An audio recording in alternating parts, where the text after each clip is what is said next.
Have you ever imagined going to bed perfectly healthy, only to wake up with the seal of death upon your neck? In the 14th century, humanity lived through the visceral terror of the fourth horseman of the apocalypse. But what you are about to discover today will change your view of the Bible and science forever. Stay tuned, because I'm going to show you the secret of survival hidden in the book of Leviticus, a secret Europe ignored, paying for it with millions of lives. Wait until you see how God used history's greatest collapse to liberate mankind from unjust systems. Don't miss this spiritual autopsy of the Black Death. Was it a divine judgment or a deliverance in disguise? The answer might be exactly what you need to hear for your life today. Stay with me until the very end, because this secret could be your anchor in the next chaos. Imagine that you are in the middle of the 14th century. The world is not the dark, stagnant place history books sometimes paint, but a pulsing civilization full of color and promise. You go to bed feeling healthy, listening to the distant sound of wagons on the cobblestones and smelling the stew your family just finished eating. But in the silence of the night, something invisible enters through the crack in the door. You wake up, and the world has changed. The fever doesn't arrive like a common cold. It strikes you like an executioner. You feel a heat that seems to burn your bones from the inside out. Your hands tremble as you touch your own body, and under your armpits or on your neck, you find the seal of your destiny. Dark, swollen bulbs the size of an egg, pulsing with pus that smells like decomposition even before you die.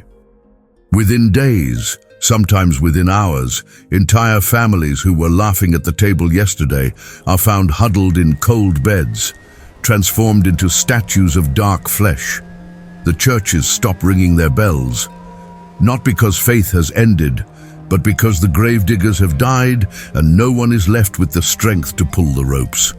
The streets, once loud, plunge into a silence that crushes the ears. And throughout Europe, a single question echoes like a stifled scream. Is this the end of the world? What those people didn't know was that they were witnessing the deadliest pandemic in human history. But from a spiritual perspective, they were seeing something much deeper. They were seeing the rehearsal of the fourth horseman of the apocalypse, the one who rides the pale horse, whose name is Death, and who brings hell with him. When the Bible speaks about the power given to this rider to kill by plague and the beasts of the earth, the Black Death of 1347 was the moment prophecy stepped off the pages and became the visceral reality on every corner. To understand how the abyss opened, we need to look at the scale of the fall. The beginning of the 14th century was the pinnacle of the Middle Ages. There was no fear. Europe was living through a period of stability and population explosion not seen since the Roman Empire. Thanks to a climatic phenomenon called the medieval warm period, harvests were so bountiful that famine seemed like a memory from a distant past. The population doubled in just 2 centuries. Cities like Paris, Florence, and London were chaotic, vibrant, and densely populated hubs. Gothic cathedrals soared into the heavens, symbols of a society that felt closer to God, but perhaps was only becoming prouder of its own technology and architecture. The world was connected. A merchant in Venice could buy silk that had crossed all of Asia through the Pax Mongolica. It was the medieval World Wide Web. Spices, gold, and ideas traveled with unprecedented speed. It was a glorious, busy, and above all, optimistic world. But this optimism was a trap. Humanity was living exactly what the Apostle Paul warned in 1 Thessalonians 5:3. While people are saying peace and safety, destruction will come on them suddenly. They felt invincible, just like in the days of Noah. Commerce was at its peak. Money was circulating, and God was just a decoration at the top of cathedrals, not the Lord of daily life. The connection that brought wealth was the same that paved the way for the executioner. The plague came to remind us that we are not gods, that our peace and safety built by human hands is as fragile as a spider's web in a gale. While Europeans toasted their progress, the enemy had already been born thousands of miles away in the windswept steppes of Central Asia. There, in a landscape of cruel winters and burning summers, lived an ancient biological agent, Yersinia pestis. For centuries, this bacterium lived in balance with wild rodents far from human centers. But in the 1330s, something changed. Drastic climate shifts pushed hungry rodents toward trade routes. The jump from animal to human happened at Silk Road outposts. At first, there were only rumors. Fragmented reports reached Mediterranean ports telling of rains of fire and plagues depopulating India and Mesopotamia. Europeans heard these stories with a mixture of horror and distance. They thought they were exotic tragedies, perhaps divine judgment on other peoples. They didn't know germ theory. They didn't know that the same spices seasoning their meat traveled on the same ships as their future gravediggers.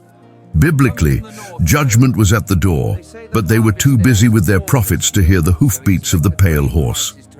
The turning point of this tragedy happened in a place most of us have never heard of, but which changed human DNA, the city of Kaffa on the Crimean Peninsula.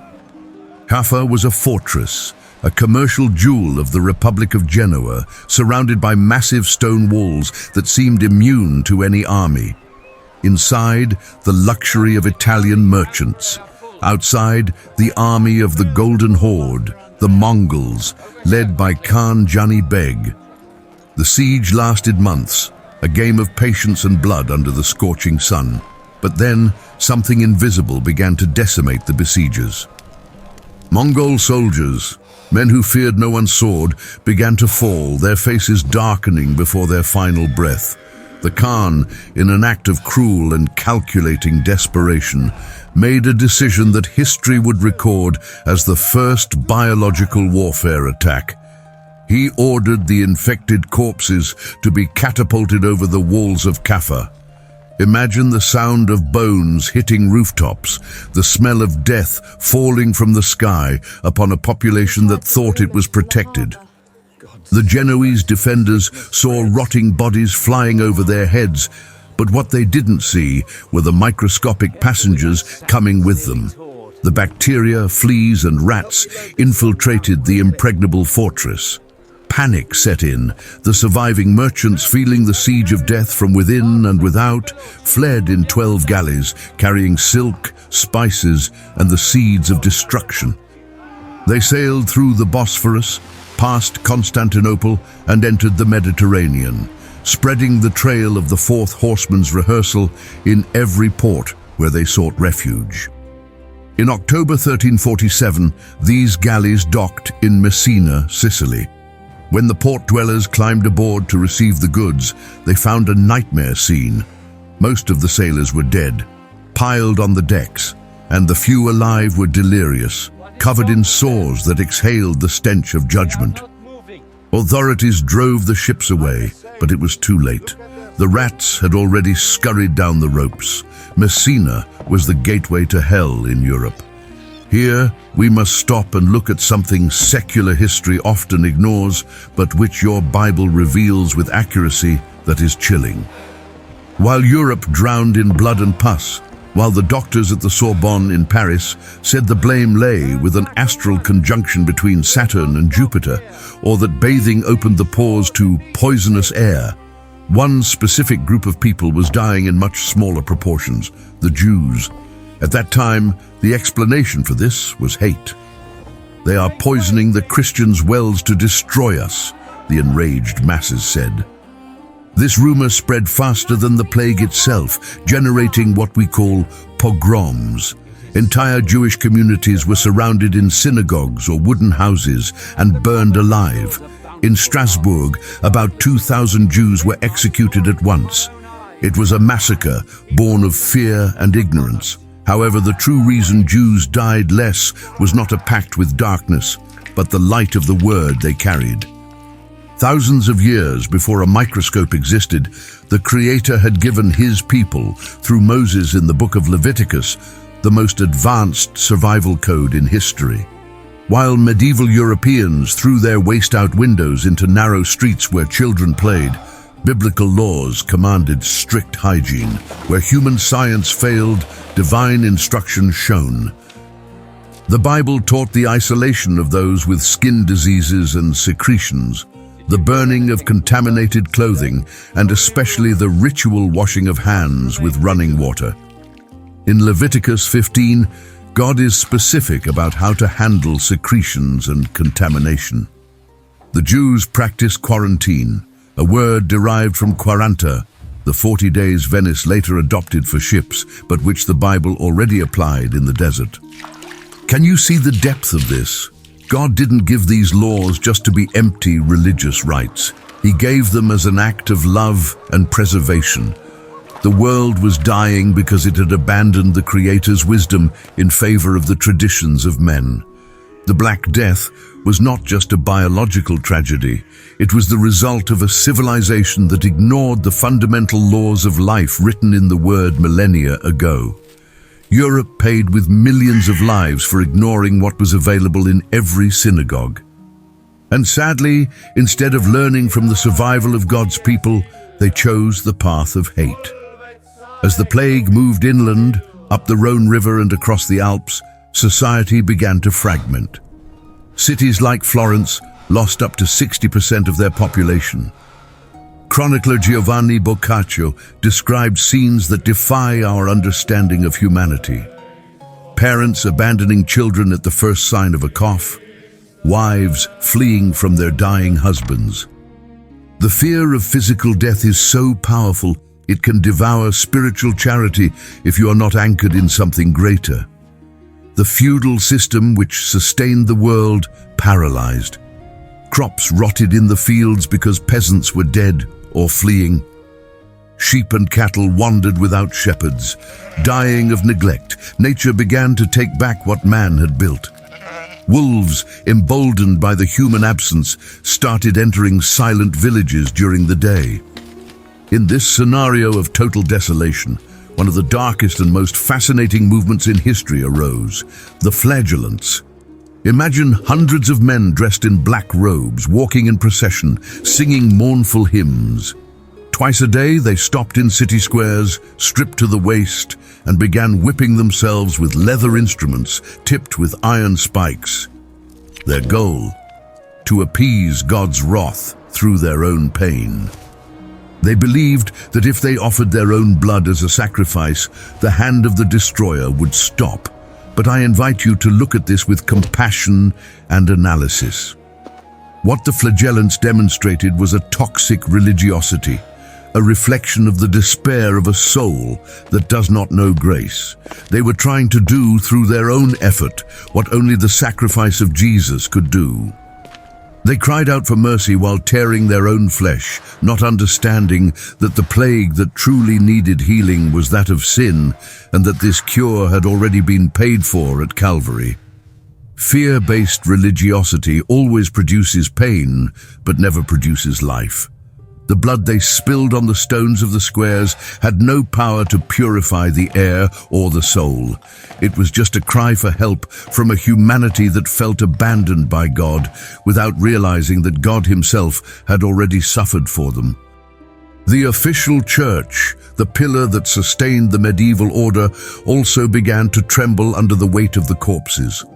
Imagine the bishops and priests who once held the keys to heaven and earth, now locked in their palaces, fearing the same air the beggars breathed. The crisis was profound because the theology of the time couldn't explain why the righteous died alongside the sinner. Morsi, when the faithful needed comfort most, many clerics fled to the mountains or refused to hear confessions for fear of contamination. Where was God when the altar was empty and the priest had gone? This absence generated a dangerous spiritual vacuum. Many began to believe the institution was dead, and the only way to speak with the Creator was through pain or isolation. It was a period of spiritual desert, a trial by fire that revealed who truly had faith and who only used religion as a cloak of power. In great metropolises like Paris and London, the scene was a horror movie that never ended. Streets, once full of life, became corridors of silence, broken only by the creak of death carts. Body collectors, many of them criminals accepting the job in exchange for freedom, passed by shouting, "Bring out your dead." Families, with eyes dry from trauma, handed over their loved ones through windows, watching them be piled like firewood in mass graves. Death became so commonplace that grief disappeared. There was no time to cry, only to try and survive the next minute. Biblically, this reminds us of the Lamentations of Jeremiah, where the prophet describes the desolation of an abandoned city. Europe was a giant Jerusalem under siege, not by Babylonians, but by an invisible force that respected neither crowns nor robes.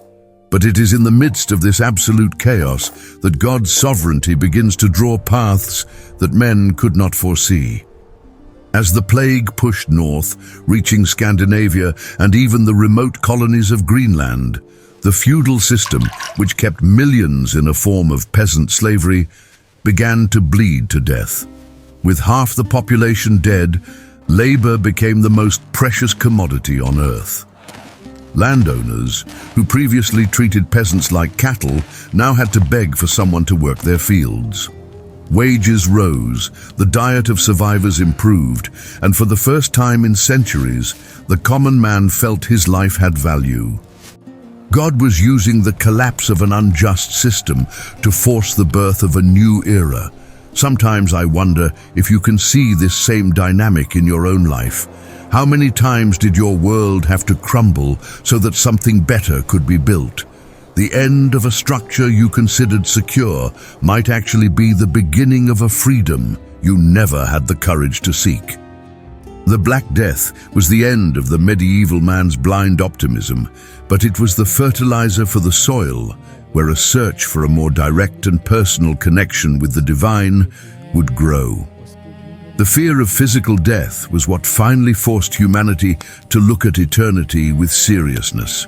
By around 1351, the fury of the first wave began to lose strength, not because doctors had found a cure, but because the bacteria simply exhausted its easiest targets. The world that emerged on the other side was not the same. Art became obsessed with the dance of death, with paintings of skeletons leading popes and kings to the grave, a visual reminder that, before the Creator, we are all equal. Social inequality was leveled by grief. Naive optimism gave way to a necessary cynicism, a search for answers that science and ritualistic religion had failed to provide. The final lesson that the dust of centuries whispers to us is about the fragility of our security. We build walls, economic systems, and technological defenses, but the story of 1347 tells us that the only real shelter is the one who does not change. Security is not in medicine, though we should use it. It is not in money, though it helps. Security is knowing that even if the fourth horseman passes through your door, he does not have the final word over your soul. The Black Death was a chapter of indescribable pain, but it was also the stage for silent miracles of survival and a new awakening to the importance of life. If you survived your own winters, your own personal plagues, it wasn't by chance. It was so you could flourish in new soil, prepared by the hand of the one who brings good out of evil.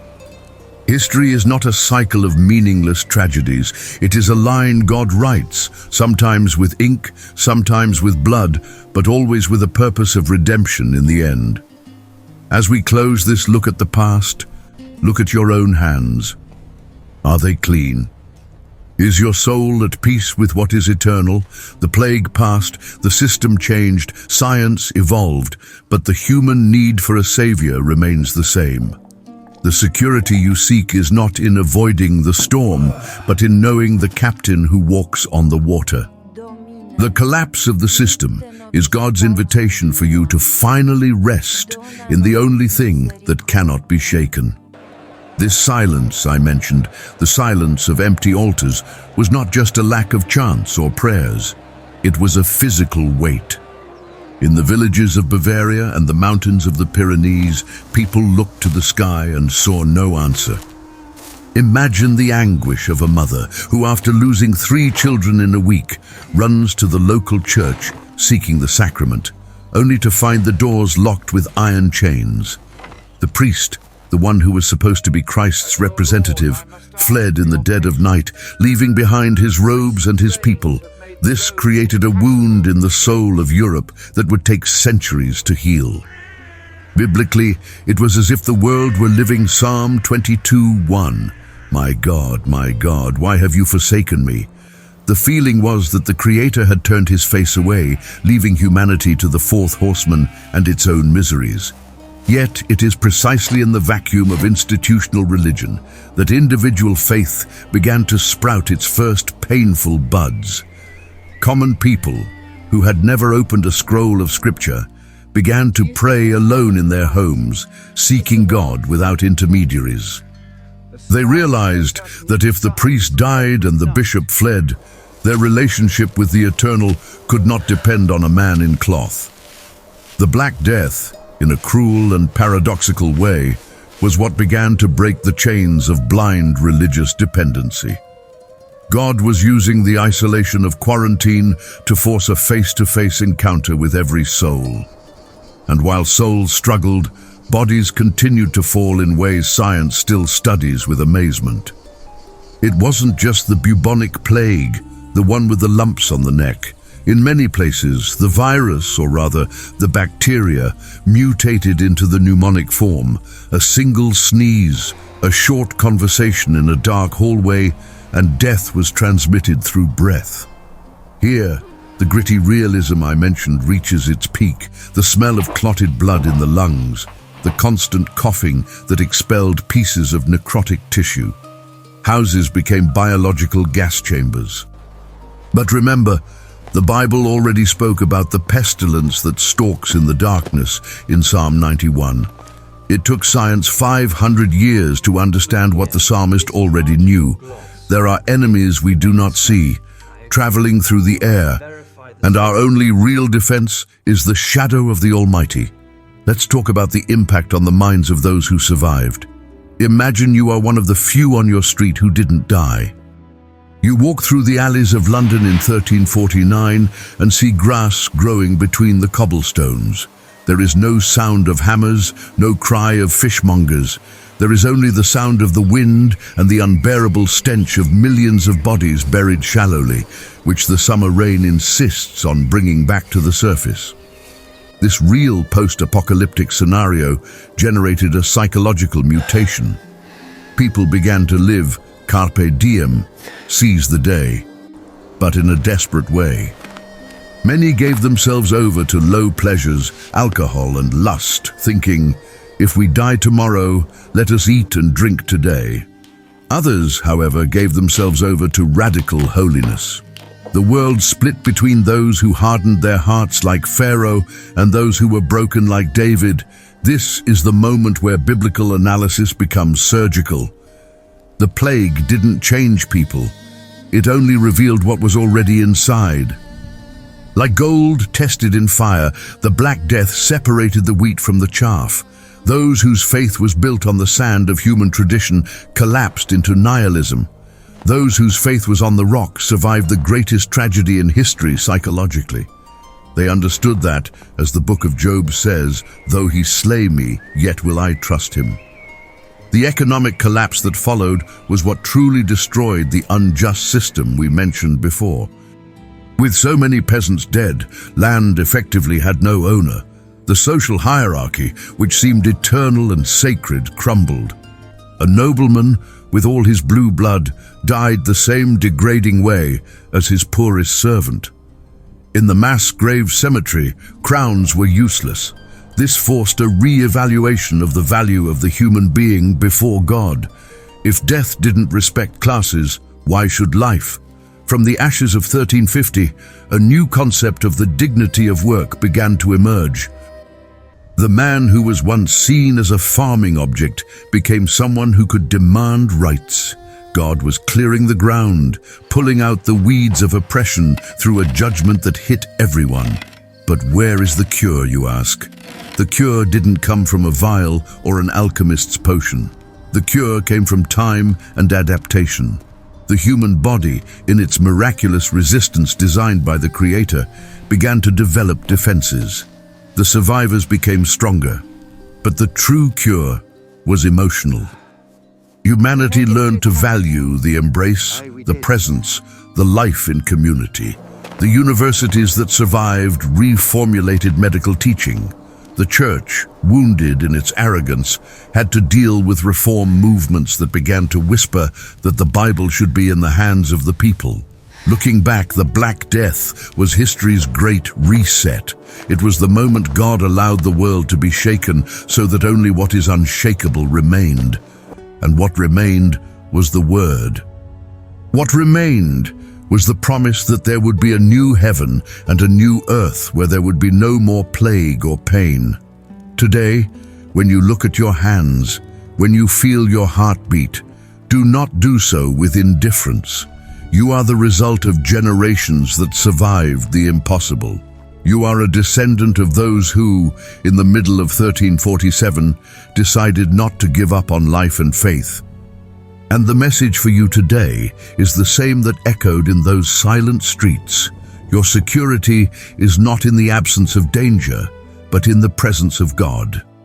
If He sustained humanity through the fourth horseman, He can sustain you through your financial crises, your family illnesses, your invisible fears. History is not chaos, it is a process of refinement. And you, at this very moment, are being refined by the one who knows the end from the beginning. Rest in that. The plague passed, the system changed, but the throne remains occupied. And now I want to hear from you. What is the plague or the challenge you are facing today that you are placing into the hands of the captain of the storm? Leave your comment below. The community and I want to pray for you.